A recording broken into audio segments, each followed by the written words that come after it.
ভাঙড়ে বোমাবাজি হয়েছে বলেই খবর পাওয়া যাচ্ছে। আইএসএফ এর বুথ সভাপতির বাড়ি লক্ষ্য করে বোমাবাজি, বোমা ছোড়ে দুষ্কৃতীরা। ঠিক কি ঘটেছে আরো বিস্তারিত আমরা জানবো। আমাদের প্রতিনিধি হিন্দল দে রয়েছেন আমাদের সঙ্গে টেলিফোন লাইনে। হিন্দল, যেটা এখনো পর্যন্ত জানা যাচ্ছে যে গভীর রাতের অন্ধকারে কিন্তু একদল দুষ্কৃতী তারা বুথ সভাপতি আইএসএফ এর যিনি রয়েছেন সেই আইএসএফ এর বুথ সভাপতির বাড়িতে, যেটা উত্তর কাশীপুর থানার অন্তর্গত, সেখানে কিন্তু বাড়ি লক্ষ্য করে বোমাবাজির ঘটনা ঘটে। বেশ কয়েকটি বোমা মারা হয় তার বাড়ি লক্ষ্য করে, তেমনটাই অভিযোগ। এবং এখনো পর্যন্ত যেটা দেখা যায় যে সেখানে বোমা ছুটতি পড়ে রয়েছে এবং বোমা মারার যে দাগ, সে দাগও কিন্তু স্পষ্ট। গোটা ঘটনায় তারা অভিযোগ করছেন যে তাদের বাড়িতে লক্ষ্য করে দুষ্কৃতীরা বোমা ছোড়েন।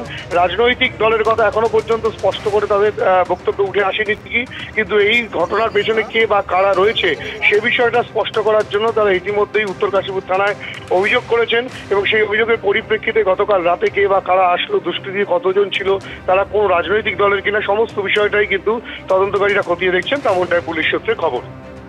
ধন্যবাদ হিন্দল। খোদ ফিরাদ হাকিমের ওয়ার্ডে এবার খুন। চেতলার 17 নম্বর বাস স্ট্যান্ডে খুন এক ব্যক্তি। মদের আসরে বচসা, শাবল ঢুকিয়ে খুনের অভিযোগ। নিহত অশোক পাসওয়ান পেশায় সার্ভিস সেন্টারের মেকানিক। রক্তাক্ত অবস্থায় ব্যক্তি প্রায় 100 মিটার দৌড়ন, এমনটাই দাবি পরিবারে। এসএসকেএমে নিয়ে গেলে মৃত বলে ঘোষণা করেন চিকিৎসকরা। খোদ ফিরাদ হাকিমের ওয়ার্ড, আর সেখানেই ঘটল খুনের ঘটনা। চেতলার 17 নম্বর বাস স্ট্যান্ড, সেখানেই খুন হন এক ব্যক্তি। যেমনটা জানা যাচ্ছে যে রাত বাড়লেই এলাকায় বহিরাগতদের তাণ্ডব দেখা যেত, মদের আসর চলত। সেখানেই বচসা, শাবল ঢুকিয়ে খুনের অভিযোগ। যেমনটা জানা যাচ্ছে নিহত অশোক পাসওয়ান পেশায় সার্ভিস সেন্টারের মেকানিক। তার পরিবার দাবি করছে যে রক্তাক্ত অবস্থায় সেই ব্যক্তি প্রায় 100 মিটার দৌড়ন, তারপর হাসপাতালে নিয়ে গেলে মৃত বলে ঘোষণা করেন চিকিৎসকরা। চেতলায় ফিরাদ হাকিমের ওয়ার্ডে খুন, রাস্তার উপর মদের আসর, সেই মদের আসরে গন্ডগোল, তারপর ফুটপাতের ওপর একজন আরেকজন ব্যক্তির গলায় শাবল ঢুকিয়ে দেয় বলে অভিযোগ। মৃত ব্যক্তির নাম অশোক পাসওয়ান। শনিবার রাত 11:30 নাগাদ ঘটনাটি ঘটেছে চেতলা থানা এলাকার কলকাতা পুরসভার 82 নম্বর ওয়ার্ড, যেটা মেয়র ফিরাদ হাকিমের নিজস্ব ওয়ার্ড। সেই চেতলার 17 নম্বর যে বাস স্ট্যান্ড, সেই বাস স্ট্যান্ডের সামনে। এই 17 নম্বর বাস স্ট্যান্ডের সামনেই উজ্জ্বল ভট্টাচার্য নামে এক আইনজীবীর অফিস, আর তার সামনেই অশোক পাসওয়ানের গলায় শাবল ঢুকিয়ে দেওয়া হয়েছে বলে অভিযোগ। এই এলাকারই বাসিন্দা অশোক পাসওয়ান, এবং যেটা স্থানীয়দের থেকে জানা যাচ্ছে যে এইখানে ঠিক এই 17 নম্বর বাস স্ট্যান্ডের পাশেই এখানেই আজকে মদের আসর বসেছিল। তাতে এই অশোক ছিল এবং সঙ্গে আরও কয়েকজন তার সঙ্গীরা ছিল। সেখানে গণ্ডগোল হয় অশোকের সাথে বাকিদের, এবং তারপর এটি শাবল নিয়ে অশোকের গলায় আরেকজন ঢুকিয়ে দেয় বলে অভিযোগ। তারপর রক্তাক্ত অবস্থায় অশোক এই ফুটপাত ধরেই প্রায় 100 মিটার দূরে যায় এবং সেখানে গিয়ে বসে পড়ে।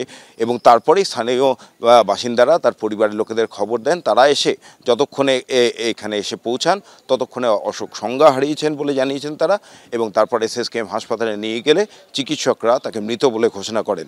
স্থানীয় বাসিন্দারা তারা অভিযোগ করছেন যে রাত হলেই এই 17 নম্বর বাস স্ট্যান্ড, এখানে পরপর বাসগুলি পার্কিং করা হয়, আর তার পিছনে একাধিক ঝুপড়ি রয়েছে, আর সেখানেই মদের আসর বসে। রাত হলেই এই এলাকায় যারা মদ্যপ ব্যক্তি এবং দুষ্কৃতীদের দৌরাত্ম্য শুরু হয় বলে অভিযোগ। আর তারা বলছেন যে প্রতিবাদ করলে উল্টো যারা প্রতিবাদ করে তাদের কপালেই জোটে মার। চেতলা থানার পুলিশ ইতিমধ্যেই ঘটনার তদন্ত শুরু করেছে। আমি ঠিক যেখানে রয়েছি, ক্যামেরা আমার সহকর্মী শান্তনুকে দেখাতে বলছি। এই যে মন্দির দেখা যাচ্ছে, এর সামনেই রক্তাক্ত অবস্থায় ফুটপাত দিয়ে ছুটতে ছুটতে অশোক এসে বসে বলে জানিয়েছেন তার পরিবারের লোকেরা, এবং তারপরে এখান থেকেই তাকে উদ্ধার করে নিয়ে যাওয়া হয়। চেতলা থানার পুলিশ ঘটনার তদন্ত শুরু করে এই ঘটনায় এখনও পর্যন্ত একজনকে আটক করেছে বলে জানা যাচ্ছে, বাকিদের খোঁজ চলছে। কিন্তু স্থানীয় বাসিন্দারা যেটা জানাচ্ছেন যে ঠিক যেইখানে ঘটনা ঘটেছে, অর্থাৎ 17 নম্বর বাস স্ট্যান্ড, এবং তারপর যেইখানে এই অশোক পাসওয়ান নামে ব্যক্তি এসে বসেছিলেন, যেখান থেকে তার পরিবারের লোকেরা তাকে উদ্ধার করে নিয়ে গেলেন, এই গোটা এলাকাটা জুড়ে কোনো সিসি ক্যামেরা নেই। সেখানে তারা প্রশ্ন তুলছেন যে যেখানে মেয়রের নিজস্ব ওয়ার্ড, সেইখানেই রাত হলেই এরকম অসামাজিক কাজকর্ম, অথচ সেখানে কোনো সিসিটিভি ক্যামেরা সার্ভেলেন্স নেই। স্বাভাবিকভাবেই প্রশাসনিক যে নিষ্ক্রিয়তা, সেই নিয়ে অভিযোগ তুলছেন তারা। এখন এটাই দেখার যে অশোক পাসওয়ানের এই ঘটনার পর এই এলাকার পরিবেশ কি বদলায়। স্থানীয় বাসিন্দারা বলছেন যে প্রতিবাদ করার সাহস কেউ দেখায় না, কারণ প্রতিবাদ করলেই যে বহিরাগতদের আনাগোনা এখানে হয়, তারা পাল্টা তাদের মারধর করতে যায়, অথচ পুলিশ তাদের বিরুদ্ধে কোনো ব্যবস্থাই নেয় না। ক্যামেরায় শান্তনু দত্তের সঙ্গে ব্রতদীপ ভট্টাচার্য, এবিপি আনন্দ, কলকাতা।